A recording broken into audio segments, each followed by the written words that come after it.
Hello friends, आप सभी का स्वागत है नीभा पीसीएस पे।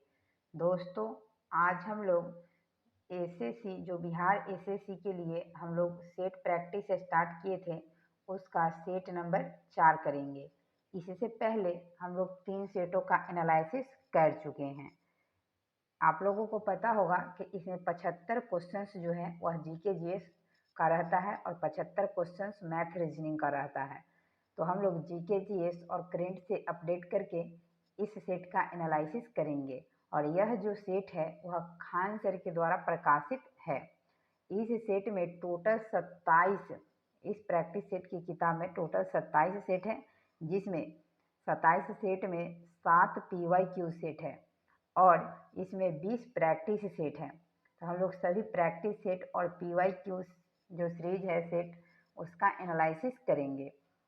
तो चलिए देखते हैं पहला क्वेश्चन। थोड़ा जूम कर ले रहे हैं दोस्तों, क्योंकि आपको भी क्वेश्चन पढ़ने में सुविधा होगी।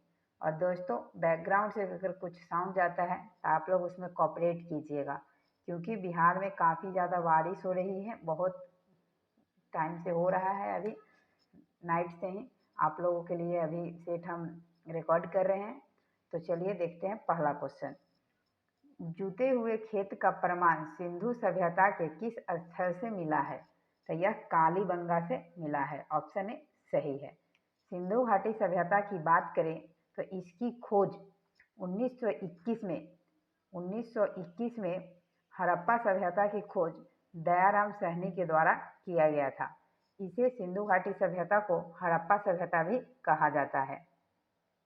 सिंधु घाटी सभ्यता विश्व की पहली नगरीय सभ्यता थी, ध्यान रखिएगा। और यह कांस्य युगीन सभ्यता थी। और ऐतिहासिक में अगर पूछें कि किस युग की सभ्यता थी तो यह आध ऐतिहासिक युग की सभ्यता थी। दैमाबाद जो है वह सिंधु घाटी सभ्यता का सबसे दक्षिणी स्थल है। लोथल सिंधु घाटी सभ्यता का एकमात्र बंदरगाह है, जहाँ से डैक्यार्ड है, जहाँ से व्यापार होता था। यह भोगवा नदी के किनारे है। ये बहुत बार एग्जाम में आया है कि लोथल जो है किस नदी के किनारे है? भोगवा नदी। आलमगीरपुर जो है वह सिंधु घाटी सभ्यता का सबसे पूर्वी स्थल है, जो कि उत्तर प्रदेश में है। तो इतने फैक्ट्स को इससे ध्यान रखना है। सेकेंड नंबर क्वेश्चन है कि बुद्ध ने अपना पहला उपदेश कहाँ दिया था? तो महात्मा बुद्ध जो है उन्हें जब ज्ञान की प्राप्ति हुआ था तो उसके बाद पहला उपदेश सारनाथ में दिए थे, जिसे धर्म चक्र परिवर्तन कहा जाता है। धर्म चक्र परिवर्तन। दोस्तों, ज़्यादा हम लिखने का कोशिश इसलिए नहीं करते हैं क्योंकि लिखने में ज़्यादा समय लगेगा और वीडियो काफ़ी लंबा हो जाएगा। इसलिए कोशिश करते हैं कि जितना हो सके बोलकर ही आप लोगों से शेयर कर दें और कम समय में ज़्यादा कंटेंट उपलब्ध हो जाए। बोध गया की अगर बात करें तो महात्मा बुद्ध को बोध गया में ही ज्ञान की प्राप्ति हुआ था। लुम्बिनी में महात्मा बुद्ध का जन्म हुआ था 563 BC में। लुम्बिनी नेपाल में है। कुशीनगर में महात्मा बुद्ध की मृत्यु हुआ था, इसको ध्यान रखिएगा। और यह मलमहा जनपद में पड़ता है। अगला क्वेश्चन है 3 नंबर कि द्वितीय गोलमेज सम्मेलन में महात्मा गांधी जी के साथ हिस्सा लेने कौन गया था? तो वह गई थी सरोजिनी नायडू। सरोजिनी नायडू गई थी द्वितीय गोलमेज सम्मेलन जब हुआ था 1931 में, तो उसमें महात्मा गांधी के साथ सरोजिनी नायडू भी गए थे। सरदार पटेल को भारत का बिस्मार्क या लौह मन के नाम से जाना जाता है। पीटी नेहरू भारत के पहले प्रधानमंत्री थे। और सुभाष चंद्र बोस जो है दोस्तों, इन्होंने फॉरवर्ड ब्लॉक की स्थापना 1939 में किए थे। तो ये सब भी एडिशनल फैक्ट से जितना बोलते हैं दोस्तों ध्यान रखिएगा। हो सके यह क्वेश्चन अगले सेट में रिपीट हो सकता है। भारत में प्रकाशित होने वाला प्रथम अखबार क्या था? तो यह बंगाल गजट था। यह 1780 में प्रकाशित हुआ था। बंगाल गजट को प्रकाशित जेम्स अगस्टम हिक्की के द्वारा किया गया था।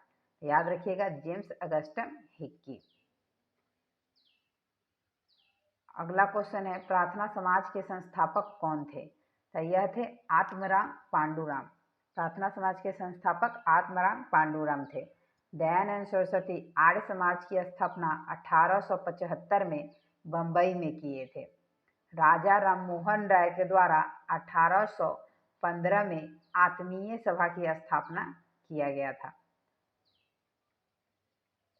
6 नंबर क्वेश्चन है आपका कि भारत के राष्ट्रीय आंदोलन के दौरान किस दिन को स्वतंत्रता दिवस के रूप में मनाया जाता था?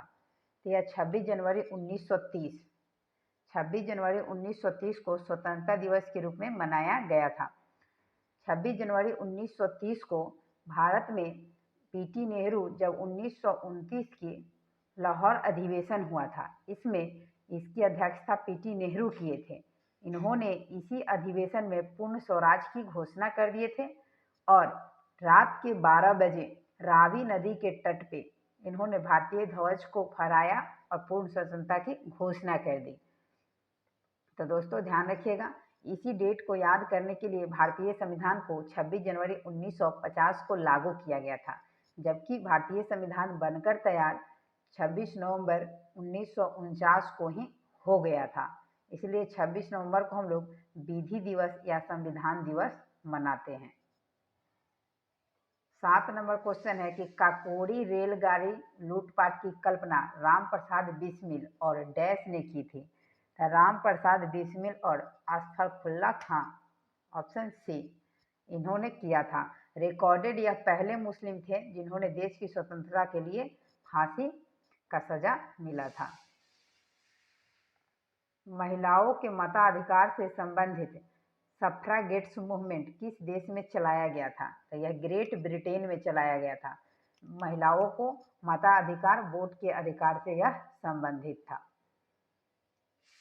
अमेरिका के स्वतंत्रता युद्ध के दौरान ब्रिटिश के विरुद्ध लड़ने के लिए थॉमस पेन के किस काम ने उपनिवेशी लोगों को प्रेरित किया था?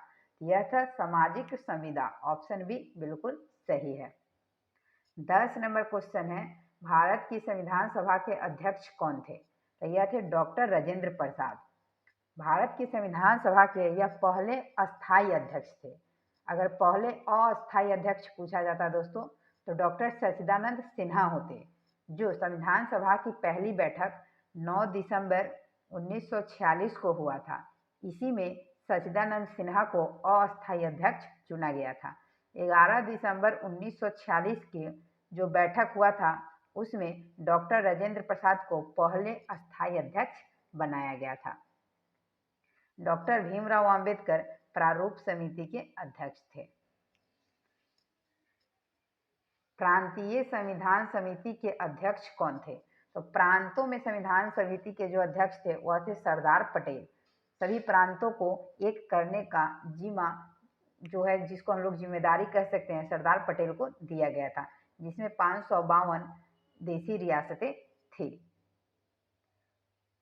अगला क्वेश्चन है 12 नंबर कि संविधान में समवर्ती सूची का प्रावधान किस देश से लिया गया है?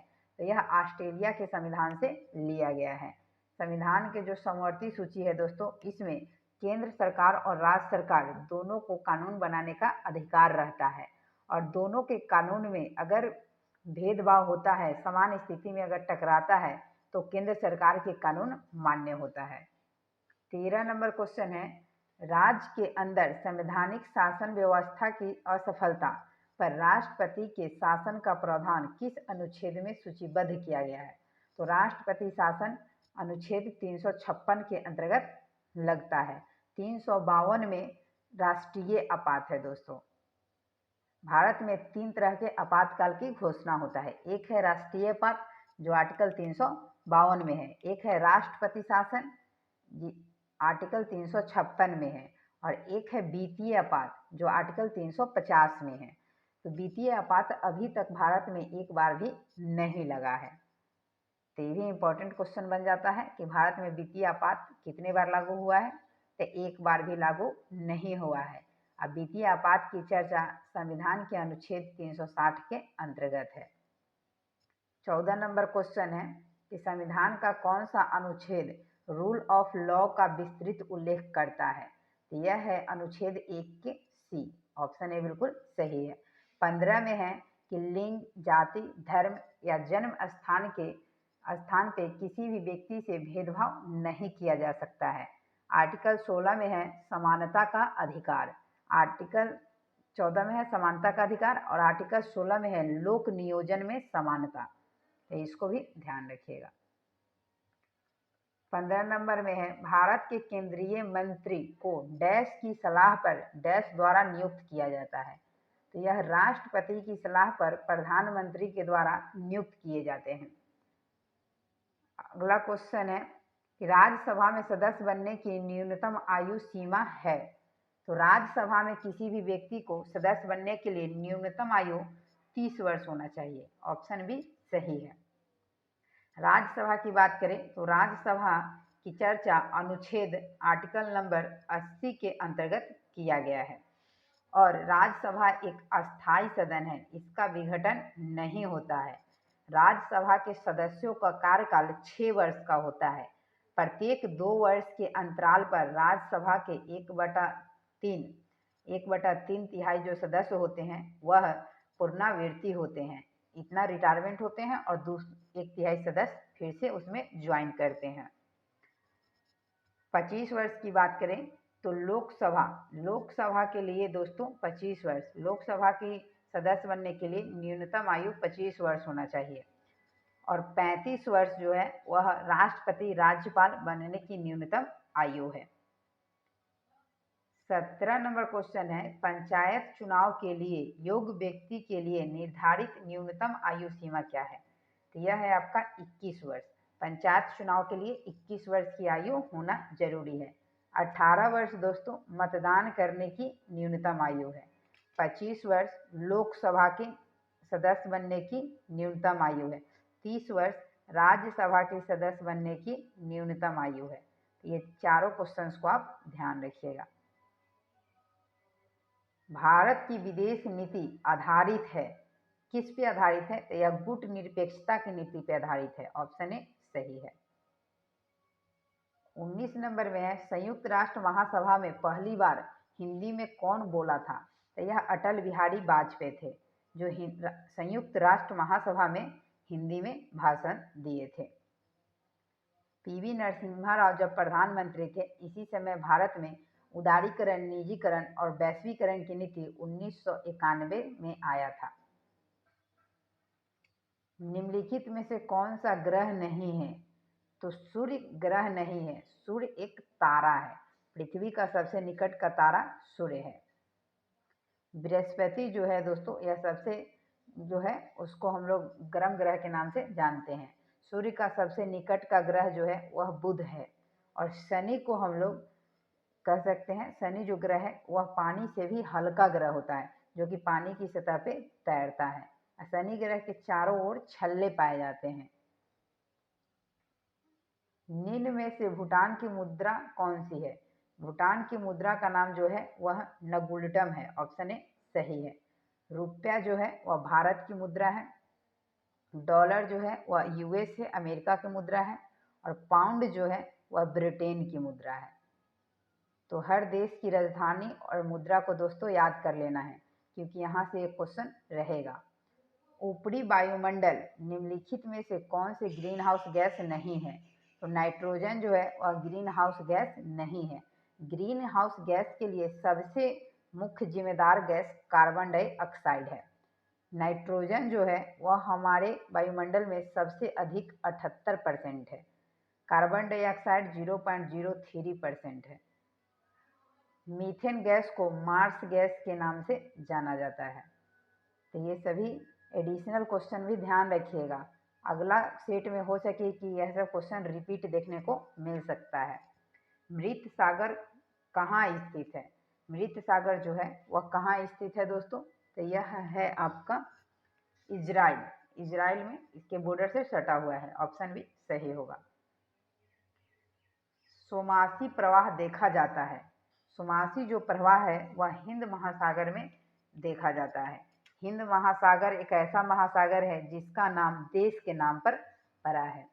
प्रशांत महासागर में अग्नि वलय पाया जाता है। पैसिफिक ओशियन में रिंग ऑफ फायर के नाम से जानते हैं। कौन सी प्राकृतिक गैस पाइपलाइन एशिया में नहीं है? तो यह है रूबी पाइपलाइन। रूबी पाइपलाइन जो है वह एशिया में स्थित नहीं है। अगला क्वेश्चन है आपका 26 नंबर। निम्नलिखित भारतीय राज्यों में से किससे कर्क रेखा नहीं गुजरती है? तो यह है आपका उत्तर प्रदेश।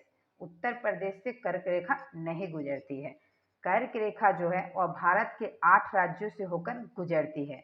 दोस्तों अगर ये इसको हम पृथ्वी मान ले, दोस्तों पूरा गोल नहीं है लेकिन देखिए यह पृथ्वी मान ले तो यह विषुवत रेखा है जिसे 0 डिग्री अक्षांश कहते हैं, और इसके नीचे 23.5 डिग्री दक्षिणी अक्षांश है साउथ, और ऊपर में 23.5 डिग्री उत्तरी अक्षांश है।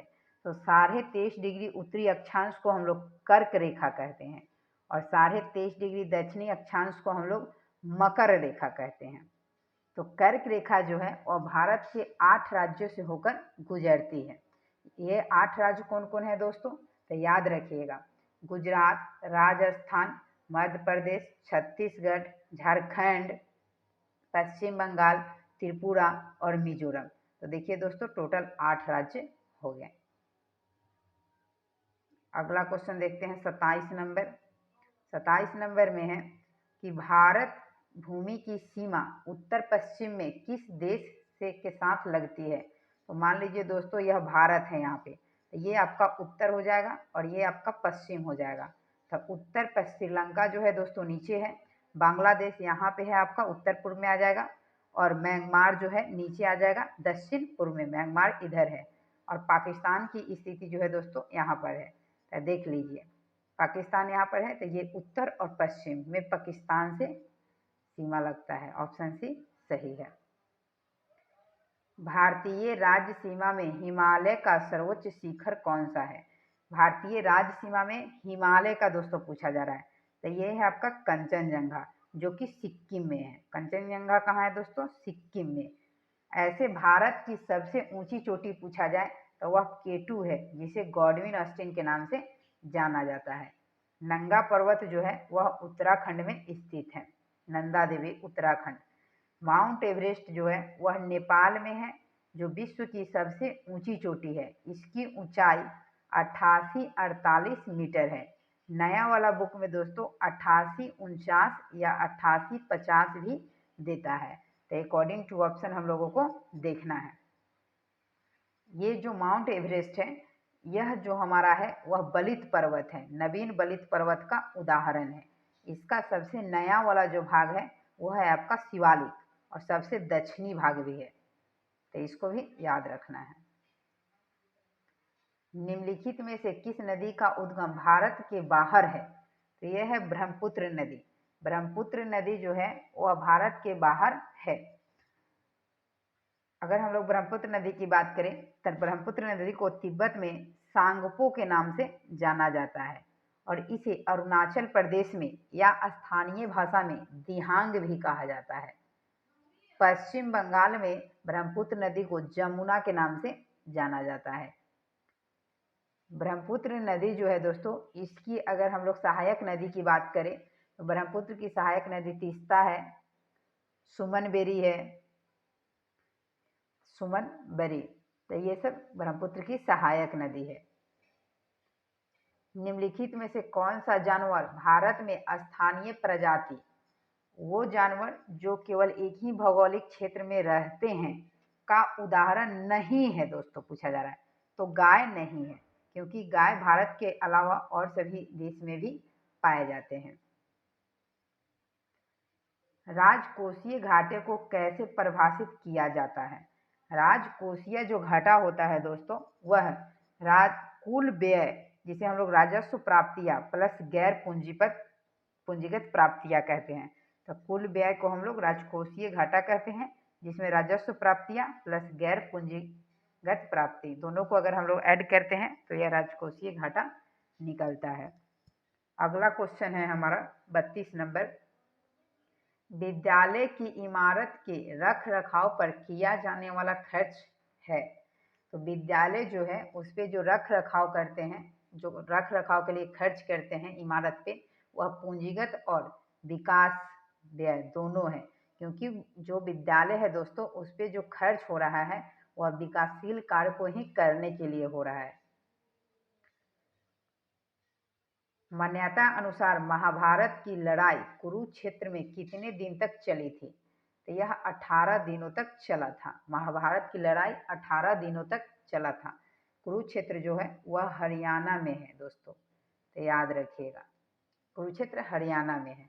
महाभारत की लड़ाई के समय ही दोस्तों एक कहा गया था कि न्याय यदि तो आधा दो, इसमें भी यदि बाधा हो तो दे दो केवल 5 ग्राम, रखो अपनी धरती तमाम। यह रसीम रथी में लिखा गया है और इसके लेखक जो है वह रविंद्रनाथ टैगोर है। तो बहुत ही अच्छा है दोस्तों, इसको कभी टाइम मिलेगा तो पढ़िएगा। फासिज्म विश्वास करता है, तो यह किस में विश्वास करता है? तो फासिज्म जो है दोस्तों वह एक दल की प्रणाली में विश्वास करता है। भारत में बहुदलीय शासन व्यवस्था है। 22 दिसंबर जिस दिन प्रतिभाशाली श्रीनिवास रामानुजम का जन्म हुआ था, वह दिन इस प्रकार मनाया जाता है। तो राष्ट्रीय गणित दिवस के रूप में मनाया जाता है। राष्ट्रीय विज्ञान दिवस 28 फरवरी को मनाया जाता है, याद रखिएगा। कुछ दिवस की अगर बात कर लें तो इम्पोर्टेंट दिवस है, जिसे कभी कभी पूछता है। तो थल सेना दिवस 15 जनवरी को मनाया जाता है। शहीद दिवस 30 जनवरी को मनाया जाता है। अगर हम लोग फरवरी में बात करें तो 2 फरवरी को विश्व आर्द्रभूमि दिवस मनाया जाता है। 28 फरवरी को विश्व विज्ञान दिवस, राष्ट्रीय विज्ञान दिवस मनाया जाता है। अगला बात करते हैं 15 मार्च को, तो विश्व उपभोक्ता दिवस मनाया जाता है। 22 मार्च को पृथ्वी दिवस या बिहार दिवस के रूप में मनाया जाता है या जल दिवस के रूप में मनाया जाता है। और 22 अप्रैल को पृथ्वी दिवस मनाया जाता है। 22 मार्च को दोस्तों याद रखिएगा जल दिवस या बिहार दिवस, और 22 अप्रैल को पृथ्वी दिवस मनाया जाता है। और 22 मई की अगर बात करें तो 22 मई को जैव विविधता दिवस मनाया जाता है, तो ये भी याद रखिएगा। जून की बात कर ले तो 1 जून को अंतर्राष्ट्रीय दुग्ध दिवस मनाया जाता है और राष्ट्रीय दुग्ध दिवस 26 नवंबर को मनाया जाता है। इसमें कंफ्यूज नहीं होइएगा, अंतर्राष्ट्रीय 1 जून और राष्ट्रीय 26 नवंबर। 5 जून को विश्व पर्यावरण दिवस मनाया जाता है, तो ये भी ध्यान रखिएगा। अब जुलाई में 11 जुलाई को विश्व जनसंख्या दिवस मनाया जाता है। 1 जुलाई को डॉक्टर दिवस मनाया जाता है। तो बहुत सारे इम्पोर्टेंट दिवस है, तो दिवस से एग्जाम में क्वेश्चन रहता है। माघ मेला डैश के दिन शुरू होता है, तो यह मकर संक्रांति के दिन शुरू होता है। ऑप्शन ए बिल्कुल सही है आपका। अगला क्वेश्चन देखते हैं। वह गुण जिस कारण कोई पदार्थ वायुमंडल की नमी सोख लेता है, उसे क्या कहते हैं? कौन सा गुण है? तो उसे प्रसंवेदन गुण कहते हैं। निथारना क्या है दोस्तों? तो किसी द्रव में कोई अशुद्ध पदार्थ है तो उसे जमा करना। जैसे मान लीजिए कि हम लोग पानी है, अब पानी में कुछ बालू के कण हैं, तो उसे हम लोग जमने के लिए छोड़ देते हैं। फिर उस पानी को दूसरे बर्तन में हम लोग क्या करते हैं, कंटेनर में या बर्तन में उसमें से ट्रांसफर कर लेते हैं। उसी को हम लोग निथारना कहते हैं। दोस्तों बैकग्राउंड से कुछ अगर एक्स्ट्रा साउंड जाएगा तो आप लोग कोऑपरेट कीजिएगा, क्योंकि बारिश काफ़ी ज़्यादा इधर हो रही है। पादप कोशिका में निम्नलिखित में से किसमें विभाजन की क्षमता होती है? तो यह होता है शीर्ष विभोजी उत्तक, इसमें विभाजन की क्षमता होती है। जाइलम उत्तक जो है वह एक जाइलम उत्तक जो है वह जटिल उत्तक है, याद रखिएगा। जाइलम जो है इसके द्वारा पौधे में जल और खनिज लवण का संश्लेषण होता है। अगला क्वेश्चन देखते हैं हम लोग 39 नंबर क्वेश्चन। 39 नंबर क्वेश्चन में है हम लोगों का 39 नंबर में है दोस्तों कि उत्तक जो पौधे में जल परिवहन में मदद करता है। देखिए दोस्तों, हम लोग पिछले क्वेश्चंस के डिस्क्रिप्शन में पढ़े थे, यहाँ क्वेश्चंस है, तो इसीलिए बोलते हैं कि डिस्क्रिप्शन को ध्यान से सुनना है। उत्तक जो पौधे में जल परिवहन करता है, तो जल परिवहन जाइलम के द्वारा किया जाता है। जल और खनिज लवण दोनों जाइलम के द्वारा होता है। और फ्लोएम के द्वारा भोजन जो इसका पत्ती में निर्माण होता है, इस भोजन का परिवहन पूरे पेड़ पौधे में होता है फ्लोएम के द्वारा। वसीय पदार्थ ज़्यादा खाने से क्या होता है? तो इससे मोटापा ओबेसिटी होता है। ज़्यादा वसीय फैटी पदार्थ खाने से ओबेसिटी होती है, इसे मोटापा कहते हैं। शरीर में ध्वनि यंत्र को और क्या कहा जाता है? तो इसे लैरिंक्स के नाम से जानते हैं। ऑप्शन ए सही है, याद रखिएगा। एल्बो ज्वाइंट किस प्रकार का ज्वाइंट है? तो यह हिंज ज्वाइंट है। एल्बो ज्वाइंट जो है वह हिंज ज्वाइंट है। अगर हम लोग बात करें बॉल और सॉकेट का ज्वाइंट, तो हमारे जो हाथ के ऊपर का है दोस्तों, गर्दन से नीचे और हाथ जहां ऐड होता है वह बॉल एंड सॉकेट ज्वाइंट है।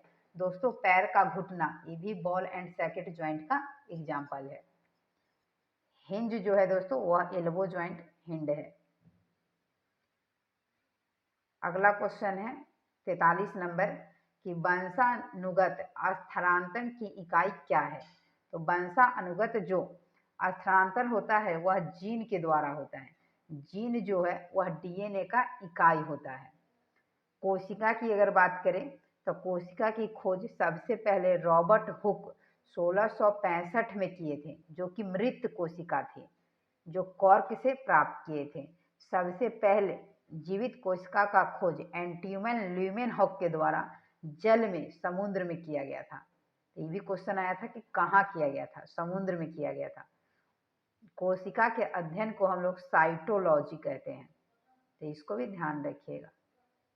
उत्तक की बात करें तो उत्तक का जो अध्ययन है उसे हम लोग हिस्टोलॉजी कहते हैं। बहुत सारे उत्तक मिलकर शरीर का निर्माण करते हैं। केंद्रक के खोज रॉबर्ट ब्राउन के द्वारा 1831 में किया गया था। अगला क्वेश्चन है शरीर में आयोडीन की कमी से कौन सी बीमारी होती है? यह होता है घेघा रोग। आयोडीन की कमी से घेघा रोग होता है, जिसे हम लोग ग्वेटर कहते हैं। तपेदिक टीबी जो है वह बैक्टीरिया के कारण होता है। स्कर्वी रोग जो है वह विटामिन सी के कारण होता है। विटामिन सी की कमी के कारण स्कर्वी रोग होता है। और रिकेट्स जो है वह विटामिन डी की कमी के कारण होता है। सूखा रोग जो है दोस्तों वह प्रोटीन की कमी के कारण होता है। कुछ विटामिन के कमी के कारण होने वाले रोग हैं, जैसे विटामिन ए की कमी से है जो बढ़धनता होता है, जिसे हम लोग रतौंधी कहते हैं। विटामिन बी1 जिसे थायमीन कहते हैं, इसकी कमी से बेरी बेरी रोग होता है। विटामिन सी की कमी से स्कर्वी होता है। डी की कमी से रिकेट्स होता है। विटामिन ई की कमी से बंझापन होता है। और विटामिन के की कमी से रक्त का थक्का जमना होता है। तो ये सब भी ध्यान रखिएगा। मशरूम कुकुरमुत्ता किसका उदाहरण है? तो यह कवक फंगी का उदाहरण है। यह एक प्रकार का कवक है। अस्थि सुषुम्नता ऑस्टियोपोरोसिस किसकी कमी से होता है? तो यह प्रोटीन की कमी के कारण होता है। ऑप्शन सी सही है। कैल्शियम की कमी के कारण बोन्स जो है हड्डी कमजोर हो जाता है। लौह आयरन की कमी के कारण दोस्तों एनीमिया रोग हो जाता है, क्योंकि हम ह्यूमन के ब्लड में आयरन ए भी पाया जाता है। अगला क्वेश्चन देखते हैं 47 नंबर में है इनमें से कौन एक प्राथमिक उपभोक्ता है? प्राथमिक उपभोक्ता हिरन है, क्योंकि हिरन जो है वह पेड़ पौधे और घास खाता है, प्राथमिक उपभोक्ता के अंतर्गत आता है।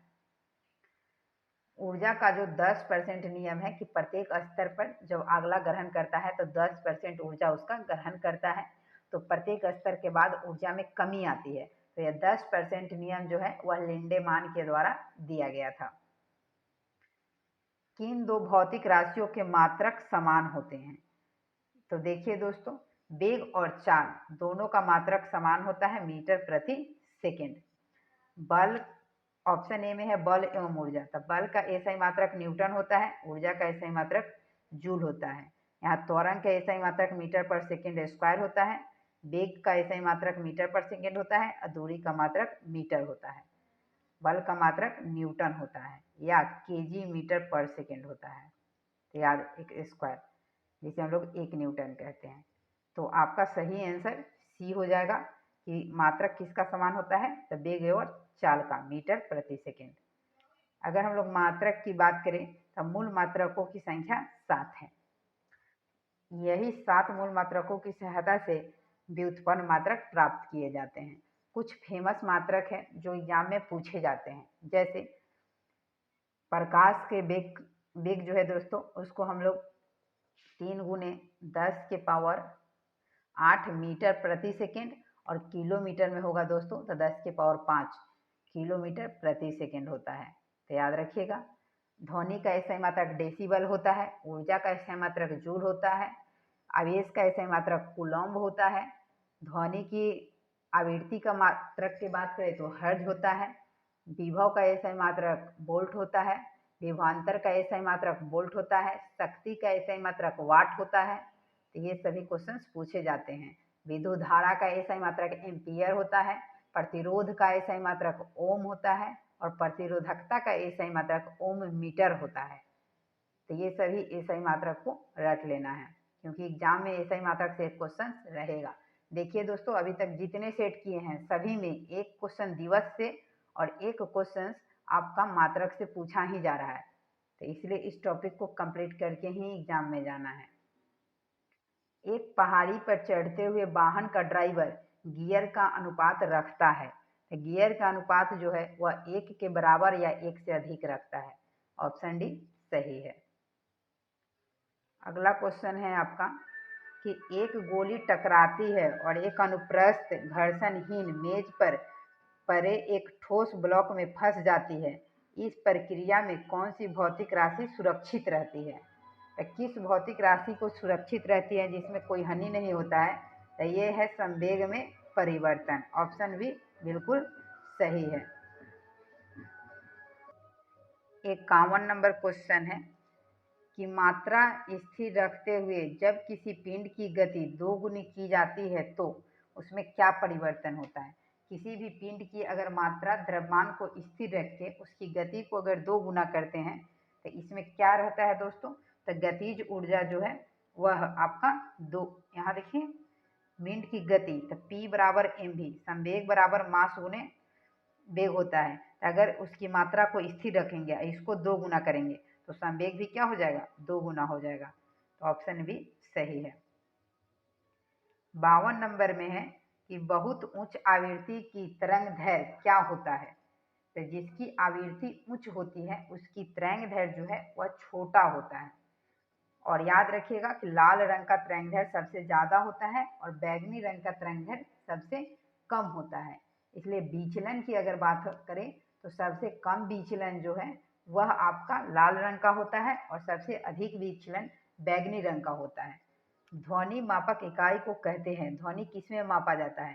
तो यह डेसिबल में। अभी हम लोग दोस्तों पढ़े थे ऊपर डेसिबल, तो ध्वनि को डेसिबल में मापते हैं। ऑप्शन डी सही है। न्यूटन जो है वह बल का मात्रक है, फारेनहाइट जो है वह ताप का मात्रक है, कैलोरी ताप का ही मात्रक है। अगला क्वेश्चन है आपका 54 नंबर कि इस उपकरण का इस्तेमाल मैदान से खरपतवार हटाने के लिए किया जाता है। तो जो मैदानी इलाका है उसमें जो खरपतवार हो जाता है उसको कुदाल की सहायता से हम लोग हटाते हैं। ऑप्शन सी बिल्कुल सही है। 55 नंबर में है कि जब उपयुक्त आवृत्ति का प्रकाश किसी धातु पृष्ठ पर पड़ता है तो इलेक्ट्रॉनों के उत्सर्जन की प्रक्रिया को कहते हैं। इसे किस प्रकार के परिवर्तन है? तो यह प्रकाश वैद्युत परिवर्तन है। इलेक्ट्रॉन का इसमें उत्सर्जन होता है। इसी प्रकाश वैद्युत प्रभाव के द्वारा ही बताया गया था कि प्रकाश जो है वह कण के भांति व्यवहार करता है। प्रकाश जो है वह कण के भांति भी व्यवहार करता है और तरंग के भांति भी व्यवहार करता है। तो न्यूटन ने बताया था कि प्रकाश कण के भांति व्यवहार करता है। और आपका याद रखिएगा हाइजेंसबर्ग जो है वह प्रकाश का तरंग सिद्धांत को दिया था। किसी प्रतिरोध से प्रभावित होने वाली, कोई प्रतिरोध है उससे प्रवाहित होने वाली विद्युत धारा के कारण उत्पन्न ऊष्मा। विद्युत धारा के कारण जो ऊष्मा उत्पन्न होता है वह विद्युत धारा के वर्ग के समानुपाती होता है। ऑप्शन ए सही है। 57 नंबर है कि सामान्यतः द्रव ऊंचे तल से नीचे तल की ओर प्रवाहित होता है। निम्नलिखित में से कौन सा द्रव ग्लास में रखने पर ऊपर की ओर चढ़ सकता है? तो द्रव जो है वह ऊंचे से नीचे की ओर प्रवाहित होता है, लेकिन एक ऐसा द्रव है जो ग्लास में रखने पर ऊपर की ओर चढ़ने लगता है, यह है आपका द्रव हीलियम। द्रव हीलियम जो है वह ग्लास में रखने पर नीचे से ऊपर की ओर चढ़ता है। मक्खन डैश का उदाहरण है, तो मक्खन जो है वह पायस का उदाहरण है। निलंबन जो है दोस्तों, निलंबन का गुण जो है वह कोलाइडी विलयन के द्वारा दर्शाया जाता है। मिश्रण जो है जब दो या दो से अधिक तत्वों को किसी भी अनुपात में मिला देते हैं तो वह मिश्रण बन जाता है। 59 नंबर में है कि एक परमाणु जिसकी परमाणु संख्या 14 है तो संयोजक इलेक्ट्रॉनों की संख्या कितना होगा। तो परमाणु संख्या 14 है दोस्तों, तो 2s2 2p6, तो याद रखिएगा, तो कितना हो जाएगा 2s2 2p6 3d10 होता है, तो इसका हो जाएगा 2 8 18 32, तो 8 और 2 10, इसमें जाएगा 4 इलेक्ट्रॉन, तो 14 यानी कि 4 इलेक्ट्रॉन इसमें संयोजी इलेक्ट्रॉन होगा। किसी भी तत्व के 72 कक्षा में उपस्थित इलेक्ट्रॉनों की संख्या को संयोजी इलेक्ट्रॉन कहते हैं, और वही संयोजी इलेक्ट्रॉन जो है वह अभिक्रिया में भाग लेता है। 60 नंबर में है आपका कि उन तत्वों के समूह को छांटिए जिसमें केवल धातु ही हो। तो ऑप्शन डी में जो तारों तत्व हैं वह सभी धातु हैं। बटर स्कॉच किसकी नवीन व्यापारिक किस्म है। बटर स्कॉच जो है वह किसका व्यापारिक नवीन किस्म है, तो यह है गुलाब का, ऑप्शन डी सही है। 62 नंबर में है कि संयोजक यौगिक क्या होते हैं। संयोजक यौगिक जो होते हैं उनके गलनांक और क्वथनांक दोनों उच्च होते हैं, ऑप्शन ए सही है। गलनांक की बात करें तो दोस्तों वह बिंदु जिस पर कोई पदार्थ या पानी जमना स्टार्ट हो जाता है तो उसको हम लोग हिमांक या गलनांक बिंदु कहते हैं। क्वथनांक जो है जिस पर पानी खौलना स्टार्ट होता है उसे क्वथनांक कहते हैं। बोरिक एसिड और बोरॉक्स बफर मिश्रण का पीएच रेंज क्या होता है। यह जो पीएच रेंज है दोस्तों, पीएच स्केल, इसका याद रखिएगा, इसका फुल फॉर्म होता है potential of hydrogen. PH scale का खोज सोरेनसन के द्वारा किया गया था। इस पीएच स्केल में 0 से लेकर 14 तक अंकित होता है, बीच में एक पॉइंट होता है 7। तो 7 के बाद जिस पदार्थ का पीएच मान होता है वह आपका क्षारीय होता है, और 7 से कम जिसका होता है वह अम्लीय होता है, और जिस वस्तु या पदार्थ का पीएच मान 7 होता है वह उदासीन होता है। तो शुद्ध पानी का पीएच मान 7 होता है जिसके कारण वो उदासीन होता है। बोरिक एसिड का यहाँ पूछा जा रहा है, तो बोरिक एसिड और बोरॉक्स बफर के जो मिश्रण है उसका पीएच मान जो होता है वह 6.8 से 9.2 के बीच होता है। कभी कभी पूछा जाता है कुछ इंपॉर्टेंट पीएच मान, तो याद रखिएगा, मिल्क ऑफ मैग्नीशिया MgOH का होल ट्वाइस, इसका 10.3 या 4 होता है। रक्त का पीएच मान पूछा जाता है 7.4 होता है। नींबू के रस का पीएच मान 2.3 होता है। तो ये सब पीएच मान पूछता है। दूध का पीएच मान जो होता है वह 6.6 होता है। अगला क्वेश्चन है 64 नंबर कि निम्न में से किस अणु आयन में युग्मित इलेक्ट्रॉन नहीं होते हैं। तो युग्म में मतलब पेयर में जो इलेक्ट्रॉन है वह नहीं होता है, यह है आपका O2 जिसे ऑक्सीजन कहते हैं। वायुमंडल में इसकी संख्या जो है दोस्तों, इसकी मात्रा कह सकते हैं, वह 21% है। अगला क्वेश्चन देखते हैं, स्टेनलेस स्टील के निर्माण में स्टील में कौन सी अधातु मिलाई जाती है।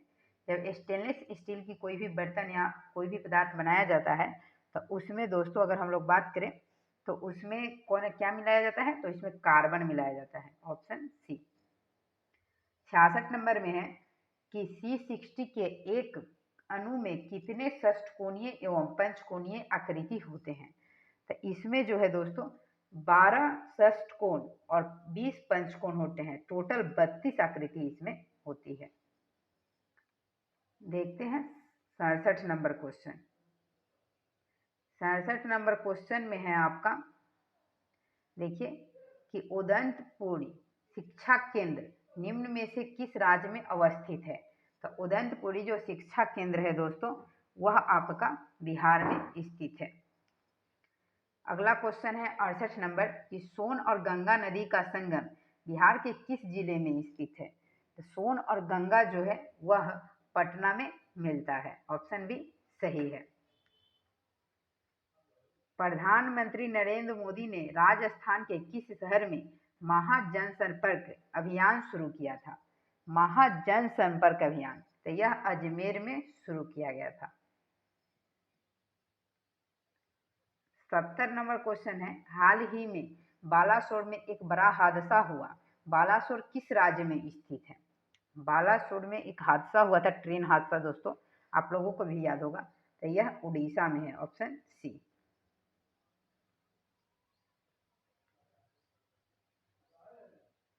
अगला क्वेश्चन है कि इनमें से किसे नोबेल शांति पुरस्कार 2019 से सम्मानित किया गया था।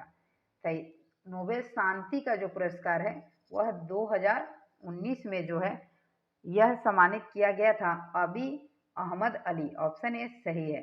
2024 में जो शांति का नोबेल पुरस्कार है हिंडक्यो समूह को मिला है, जो जापान का है। जापान पर जब द्वितीय विश्व युद्ध के दौरान परमाणु बम गिराया गया था हिरोशिमा और नागासाकी पर, यहीं पे शांति स्थापित करने के लिए वह समूह काम किया था। इसी के लिए उसे 2024 का नोबेल पुरस्कार मिला है। नोबेल पुरस्कार जो है वह अल्फ्रेड नोबेल के वसीयतनामा के अनुसार दिया जाता है। 72 नंबर क्वेश्चन है कि राष्ट्रीय आंदोलन के दौरान पहला स्वतंत्रता दिवस किस तिथि को मनाया गया था। यह 30 जनवरी 1930 को, सॉरी दोस्तों याद रखिएगा 26 जनवरी 1930 को। इसीलिए भारतीय संविधान को 26 जनवरी 1950 को लागू किया गया था। यह क्वेश्चन ऊपर भी था दोस्तों इसी सेट में, देखिए रिपीट हो रहा है क्वेश्चन, इसलिए क्वेश्चन को ध्यान से पढ़ना है। 73 नंबर में है कि भारत के मुख्य चुनाव आयुक्त और चुनाव आयुक्तों की नियुक्ति कौन करता है। यह भारत के राष्ट्रपति के द्वारा किया जाता है। भारतीय संविधान के आर्टिकल 324 चुनाव आयोग की चर्चा है। वर्तमान में भारत के जो चुनाव आयोग है, मुख्य चुनाव आयोग, वह ज्ञानेश कुमार है। तो करंट भी याद रखिएगा कि ज्ञानेश कुमार है, जो कि 26वें नंबर के हैं। 25वें नंबर के जो चुनाव आयुक्त थे वह थे राजीव कुमार। अभी वर्तमान में ज्ञानेश कुमार है। अगला क्वेश्चन है, देखिए थोड़ा सा जूम करते हैं। इनमें से कौन सा भारत का पहला रिएक्टर है जिसे यूरेनियम 233 को ईंधन के रूप में प्रयोग करने के लिए डिजाइन किया गया था। तो यह है आपका, याद रखिएगा, कामनी। ऑप्शन बी सही है। 75 नंबर क्वेश्चन है भारत के प्रथम मानव रहित चंद्र अन्वेषक लूनर प्रोब चंद्रयान फर्स्ट को कहां से प्रक्षेपित किया गया था। यह श्रीहरिकोटा, जो कि आंध्र प्रदेश में है दोस्तों, याद रखिएगा आंध्र प्रदेश श्रीहरिकोटा में है। अगर हम इसकी बात करें तो यह 22 अक्टूबर 2008 को प्रक्षेपित किया गया था। याद रखिएगा चंद्रयान फर्स्ट 2008।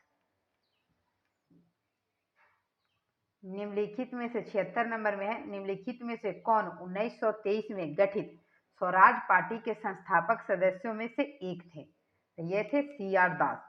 CR दास और मोतीलाल नेहरू। मोतीलाल नेहरू के द्वारा 1923 में स्वराज पार्टी की स्थापना किया गया था।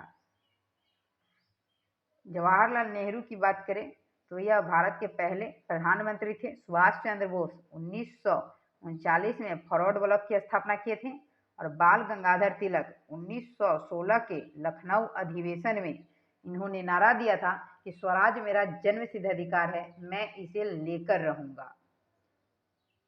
अगला क्वेश्चन है 77 में, इनमें से किसे खान ए खाना की उपाधि से सम्मानित किया गया था। तो खान ए खाना की उपाधि से बैरम खां को सम्मानित किया गया था। ऑप्शन सी सही है। 78 नंबर में है कि कर्क रेखा इनमें से किस राज्य से नहीं गुजरती है। तो यह कर्क रेखा जो है असम से नहीं गुजरती है। ऊपर भी क्वेश्चन था दोस्तों कर्क रेखा से, यहाँ पे भी है, तो वहाँ हम डिस्क्रिप्शन किए थे, आप लोग देख लीजिएगा। तो असम से नहीं गुजरती है। कर्क रेखा भारत के 8 राज्यों से होकर गुजरती है। 23.5 डिग्री उत्तरी अक्षांश को हम लोग कर्क रेखा कहते हैं।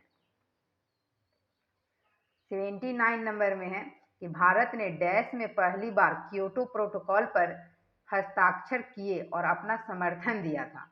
तो यह जो क्योटो प्रोटोकॉल हुआ था वह 2002 में हुआ था और यह क्योटो प्रोटोकॉल अगस्त 2002 में हुआ था। ऑप्शन सी सही है। भारत में सूखा प्रबंधन क्षेत्र कार्यक्रम किस पंचवर्षीय योजना अवधि के दौरान शुरू किया गया था? तो सूखा जो है प्रबंधन क्षेत्र कार्यक्रम वह आपका चौथी पंचवर्षीय योजना के दौरान शुरू किया गया था। पांचवी पंचवर्षीय योजना में गरीबी हटाओ का नारा दिया गया था। पंचवर्षीय योजना की बात करें तो यह योजना आयोग के द्वारा चलाया गया योजना था जो प्रत्येक 5 वर्ष पे चलाया जाता था। पंचवर्षीय योजना जो है दोस्तों इसकी शुरुआत 1951 में हुआ था और पहली पंचवर्षीय योजना 1951 से 56 के बीच शुरू हुआ था जो कि हेरोल्ड डोबल मॉडल पर आधारित था। दूसरी पंचवर्षीय योजना 1956 से 1961 के बीच चला था जो कि पीसी महानवोलिस के सिद्धांत पे आधारित था। ये क्वेश्चन आता है एग्जाम में, इसको ध्यान रखिएगा। 81 नंबर में है कि विश्व छात्र दिवस कब मनाया जाता है? विश्व छात्र दिवस की अगर हम लोग बात करें तो यह आपका 15 अक्टूबर को मनाया जाता है और राष्ट्रीय छात्र दिवस अगर बात करें तो 14 नवंबर को मनाया जाता है। 82 नंबर में है कि श्री लिंगराज मंदिर किस शहर में स्थित है? यह भुवनेश्वर, उड़ीसा के भुवनेश्वर में स्थित है। कोणार्क मंदिर ये भी उड़ीसा में ही स्थित है। अगला क्वेश्चन है 83 नंबर में, इनमें से किस भारतीय राज्य में नाभिकीय संयंत्र स्थित नहीं है? तो बिहार में नाभिकीय संयंत्र स्थित नहीं है। महाराष्ट्र में दोस्तों तारापुर है, याद रखिएगा कि तारापुर जो भारत का पहला नाभिकीय संयंत्र है तारापुर महाराष्ट्र में है। राजस्थान में दोस्तों रावत भाटा है, रावत भाटा राजस्थान में है। कलपक्कम या कुंडलकुलम, कलपक्कम या कुंडलकुलम तमिलनाडु में है। कैगा कर्नाटक में है, नरौरा यूपी में है। तो याद रखिएगा इससे। अगला क्वेश्चन देखते हैं, संवैधानिक उपचार का अधिकार संविधान का हृदय और आत्मा, यह कथन किसका है? तो यह भीमराव अंबेडकर का है। ऑप्शन बी सही है। भारतीय संविधान के आर्टिकल 32 जिसमें संवैधानिक उपचारों का अधिकार कहा गया है, इसे भीमराव अंबेडकर को संविधान का आत्मा कहा गया था। 85 नंबर में है कि इनमें से कौन सी संयुक्त राष्ट्र एजेंसी परमाणु प्रौद्योगिकी की सुरक्षा एवं शांतिपूर्ण उपयोग के लिए जवाबदेह है? तो यह अंतर्राष्ट्रीय परमाणु ऊर्जा एजेंसी, इसका मुख्यालय हेडक्वार्टर जो है वह न्यू दिल्ली में है। दोस्तों देखिए यही हमारा लास्ट क्वेश्चन था जीके जीएस के। इसके बाद मैथ रीजनिंग का क्वेश्चन है दोस्तों। तो हम आपके सामने सारे पीडीएफ को शेयर कर दे रहे हैं, देख लीजिए। मैथ रीजनिंग का क्वेश्चन आप वीडियो को चाहे तो पोस्ट करके या स्क्रीनशॉट लेके मैथ रीजनिंग सॉल्व कर सकते हैं और हम लोग इसी तरह कंटिन्यू लगातार सारे सेटों का एनालिसिस करेंगे। और क्योंकि एग्ज़ाम जो है दोस्तों वह नज़दीक ही है, जुलाई में है, तो ज़्यादा समय नहीं है, जितना हो सके उतना सेट हम लोग लगाएंगे। तो देख लीजिए यही हमारा 150 लास्ट क्वेश्चन था। तो आप लोग मैथ और रीजनिंग का ऐसे ही प्रैक्टिस कर लीजिएगा। मेरा यही लास्ट जीके जीएस का क्वेश्चन दोस्तों हम करवा दिए आपका करंट से अपडेट करके। तो ऐसे ही मिलते हैं नेक्स्ट सेट में, आप हमारे साथ बने रहिएगा। इसके लिए आपका बहुत बहुत धन्यवाद। मिलते हैं नेक्स्ट वीडियो में।